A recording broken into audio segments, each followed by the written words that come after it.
I didn't come over here all the way across the sea to go easy on you all, so we're gonna give you a proper hammer. There's a little song about duct tape. I had a thing when I was a kid. It's just very fun. There's a little funky blues tune. Boys, hit it.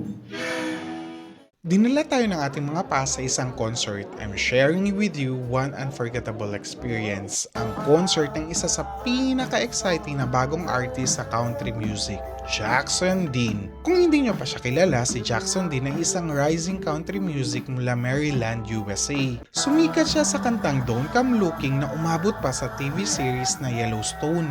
At from that moment, mas lalo siyang napansin bilang isa sa mga bagong big stars ng country scene. Pero guys, iba talaga kapag live mo siya mapanood. The moment he step on stage, boom! Sumabog agad ang energy. Lahat ng tao tumayo, sigawan, hiyawan, sabay-sabay kumanta. Parang may magic kasi bawat note ramdam mo sa puso.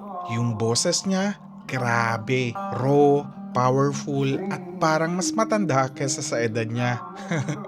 Hindi lang siya basta kumakanta, he owns the stage. Para bang siya mismo ang kwento ng bawat kanta. At meron isang eksena na kung kumanta na siya, nagsindihan ng buong crowd ng mga flashlight. Isa yun sa pinaka-magical na concert moments I've ever seen. Lahat sabay-sabay, kumakanta at ramdam na ramdam ang music. Honestly, tumigil ako sa pagre-record just to feel that moment. Between songs, si Jackson hindi lang siya performer. He talks to the crowd like a friend. Super humble, super genuine, at kita mo talaga na grateful siya sa bawat isa na nandoon. Nakaka-inspire. This wasn't just a concert, it was an experience. One of those nights na hindi mo makakalimutan. At kung magkaroon kayo ng chance to see Jackson Dean live, go for it. Promise, sulit na sulit.